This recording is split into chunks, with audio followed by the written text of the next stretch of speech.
उसका ये सवाल है, अकजी मन भगवान में लगाएं और इंद्रियों से संसारिक वर्क करें और भगवान में मन लगा रहे, क्या ये हो सकता है? यही सवाल है ना? तो ये तो टाइम पास करने वाली चीज है, ऐसे कैसे हो सकता है? अब मन तो उधर ले भाई, अगर आप ऑफिस में जाओगे, किसी से लेन देन करोगे, किसी लोगों का संग करोगे और कोई वर्क करोगे, तो ये कैसे हो सकता है निरंतर मन लगा कर आपकी इंद्री काम करती रहे? चिंतन तो आएगा, चिंतन आएगा, उस वर्क को संभालोगे। कोई हिसाब किताब का काम है, कहीं राग द्वेष का काम है, कहीं किस टाइप का काम है। तो आजकल ज़्यादातर प्रचार ये बाबा लोग भी यही कर रहे हैं, अगना मन को लगाओ, कर्म करते रहो, प्राप्ति हो जाएगी। तो ये तो धोखा है। अर्जुन को क्या कहा था? सर्वेषु कालेषु मामनु समर, सब कालों में मेरा स्मरण कर। मतलब एक सेकंड का गैप ना हो, मेरे में मन लगाए रख। तो ये अर्जुन ने कब किया? जब अर्जुन ने कहा जी मेरे को दिखाओ, जब भगवान ने विषम रूप दिखाया, उसके बाद मतलब भगवत प्राप्ति के बाद तो कर्म योग कर सकते हो। ये कर्म योग है, अकिंद्रिय से कर्म करो और मन को भगवान से योग मतलब जोड़ दो, यही तो है कर्म योग। यही आपका सवाल है। तो ये तो कभी भी नहीं हो सकता, ये तो एक मीठी गोली है टाइम पास करने की। अरे आपने 4 बजे कोई ट्रेन पकड़नी है और आप रोज 6 बजे उठते हो, तो कितने बार चिंतन होगा आपका? ट्रेन पकड़नी है, लेट हो जाऊंगा, लेट हो जाऊंगा, उससे मिलना है, ये सामान लेके जाना है। उस टाइम मन काम कर रहा है, तो वो कोई 50 मन है क्या तुम्हारे पास? अब भगवान में एक मन लगा रहा है, एक से ये चिंतन कर रहा हूं। तो ये तो कोई बात नहीं है। अब भाई ये तो भगवत प्राप्ति के बाद होगा। अब इंद्रियों से वर्क करो और मन भगवान में लगा दो। ये तो जब आपकी पूर्णता अंतकरण शुद्ध होके जब भगवत प्राप्ति हो जाएगी, जब माया चली जाएगी, तो आप कर सकते हो। इसलिए क्या कह रहे हैं नारद भक्ति सूत्र में? नारद से बड़ा कौन भगत है? लौकिक वैदिक व्यवहारिक कर्मों का साधना भक्ति में पहले परित्याग कर।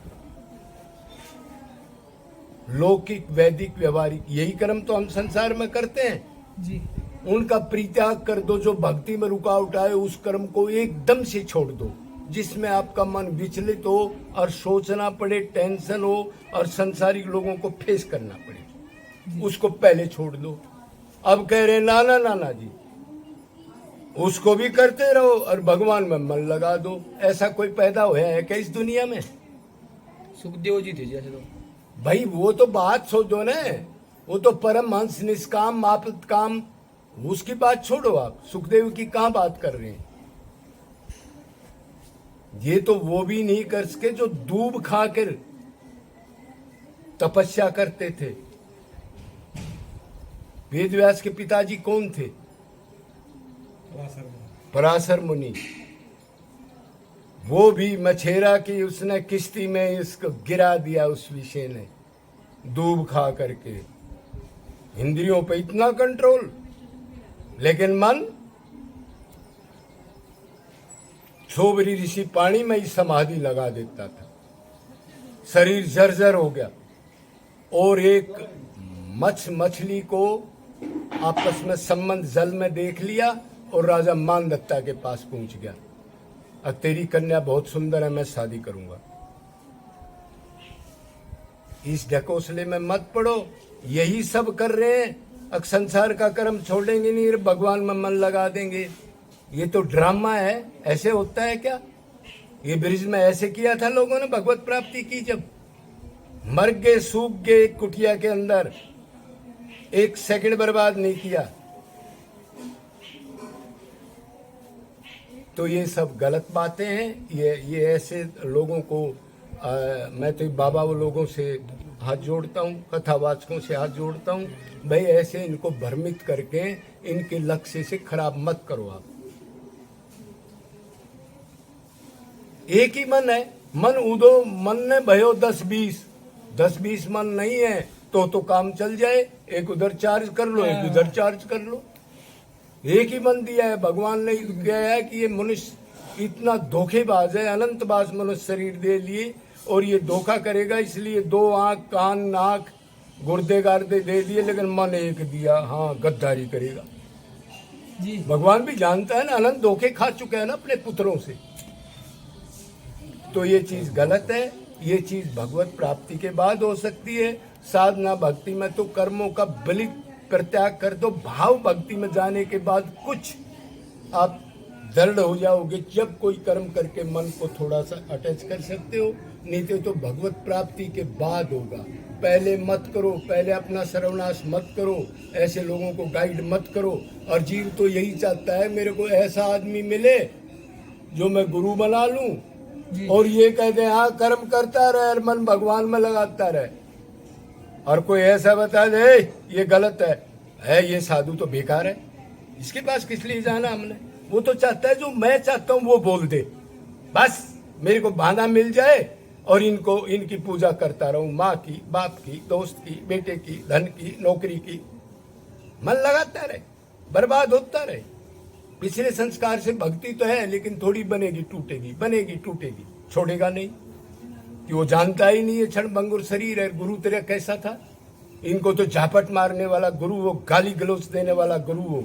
जब कोई जीव इस कलयुग में निकल सकता है, इतने भोग और स्वार्थ का युग है ये जी। तो ये चीज कभी नहीं हो सकती। अगर बढ़िया साधक है तो इसको मत अपनाना, अपना सर्वनाश मत करना, सावधान हो जाओ, ये मनुष्य जन्म खो जाएगा। ये 2 काम 2 किश्तियों में पैर नहीं रखा जाता, कभी भी पैर फट जाएंगे। इसलिए ये भ्रम निकाल करके जो अच्छा है, जो इस चीज को समझ गए, बुद्धि से ऊपर की बातें समझ गया तो वो कल्याण कर जाएगा, ना समझ गया तो लगाओ भगवान के कर्म, बिजनेस लाख करोड़ का बढ़ाओ और मन भगवान में लगाते रहो, काम बन जाएगा। हाँ 84 में तो बनेगा, 84 तो तैयार है, डंडे पड़ेंगे भोगेगा। ऐसे भ्रमित नहीं करना चाहिए। संत वो होता है जो करेक्ट चीज बताए जीव को।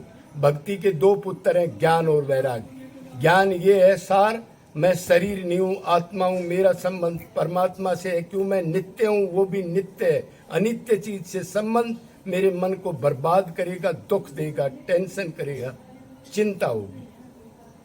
और जब ये सोच लेगा तो वैराग्य तो अपना आप हो गया। 2 पुत्र भक्ति के और भागवत सुनते और कोई अमल नहीं, तो भागवत क्या सुन रहे हो, खिल्ली उड़ा रहे हो तुम तो भागवत की। जो भागवत भगवान श्री कृष्ण है उसके अंदर। तो ये चीज छोड़ के सावधान हो जाओ, अपना कल्याण कर लो, टाइम पास मत करो। यमराज आगे जाओगे तो फिर पता लगेगा क्या तुम्हारी कैसी खिंचाई करेगा। बोलो वृंदावन बिहारी लाल की जय।